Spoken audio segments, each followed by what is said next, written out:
नजर के जनी मारा सवरिया तू धरा जइबा। बहुत अच्छा गायिका, भोजपुरी के बहुत अच्छा गायिका हमारे पुनीता प्रिया जी। हेलो, नमस्ते, प्रणाम। यहाँ के आवाज तो आप सब जानते बानी और बहुत सारा गाना यहाँ के हिट दिले बानी। और इहो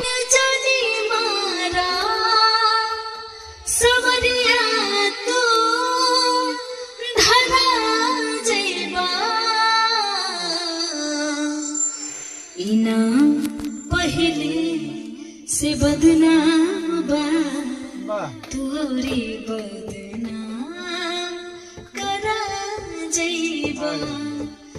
नजर के जनी मारा सवरिया तू धरा जइबा। लाज के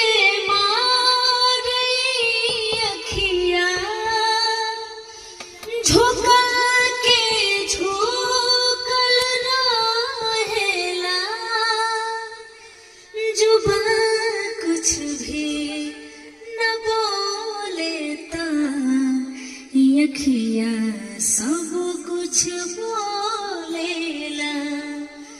दर्द में दिल डूबल बाटे दर्दिया और बढ़ा जइबा।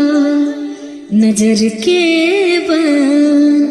जनी मारा सवरिया तू धरा जइबा। और बहुत बहुत धन्यवाद नीलेश भैया के जे इतना बढ़िया ऑटो टून लगल बनी, इतना बढ़िया माइक एथी कइल बनी। और आई टूटा फूटा आवाज में कुछ सुनानी आप सबके बीच में, हमरा तो ना गेला। बहुत बढ़िया, बहुत बढ़िया। जो कुछ भी गलती भइल हो आप सब क्षमा करब। और बताएं कि कैसे बोले बनी। जय माता दी। प्रकाश ऑफिशियल को आप लोग सब्सक्राइब कीजिए, प्यारा से पेज को फॉलो करिए और भैया को पेज का भी आप लोग फॉलो कीजिए। अभी यहाँ के वो गाना छोटा सा गाइम ऐसे यहाँ के तभी गाना गोई नहीं थाकल बड़ी, लेकिन यहाँ के गा दे हम कि हर दर्द भुला जाइले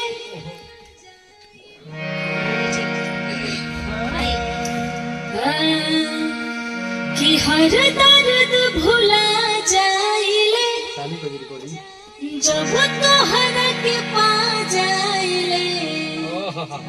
एदी करते का रिकॉर्ड करते ना अगली आई आई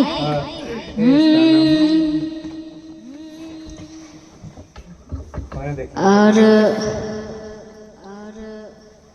चलिए आई आज कुछ गावे के मन कैल सा। और आज हमनी के उपस्थित बनी जा पटना में नीलेश भैया के स्टूडियो पे। कौन नाम का है? एक्स्ट्रा ट्यून स्टूडियो में। और आज कुछ थोड़ा गुनगुनावे के मन कैल है। और हमारा बेंजो पर बानी हमारा मास्टर, हारमोनियम पर बानी नीलेश शर्मा जी। और हमारे बहुत ही अच्छे सिंगर हैं विकी जी, और हमारे राइटर साहब हैं। तो आप लोग ढेर सारा प्यार आशीर्वाद दीजिएगा। और आइए एक गाना आया था मेरा आदिशी फिल्म पे, उसी को मैं गा रही हूँ। जो भी टूटा फूटा आवाज़ है उसमें आप लोगों को सुना रही हूँ। और चलिए कैसे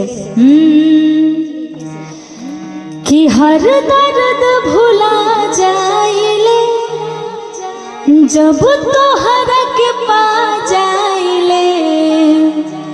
हर दर्द भुला जाइले जब तोहरा के पा जाइले।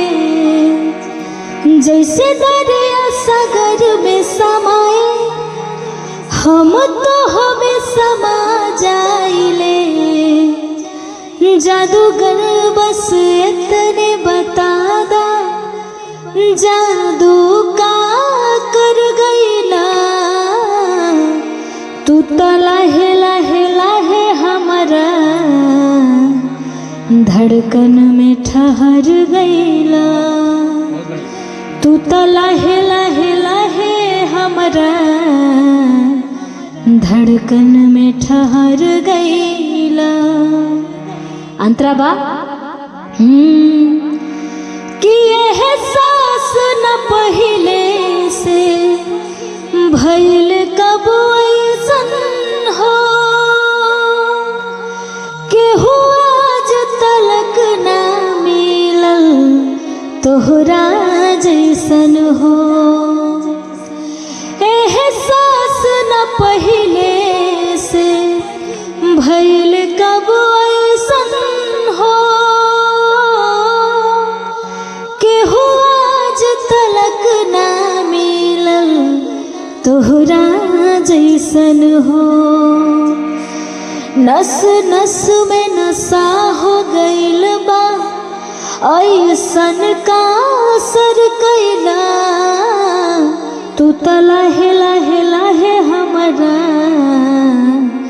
धड़कन में ठहर गइला तू त लहे लहे लहे हमरा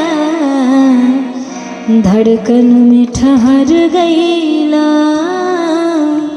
और ये गाना के लिखले बानी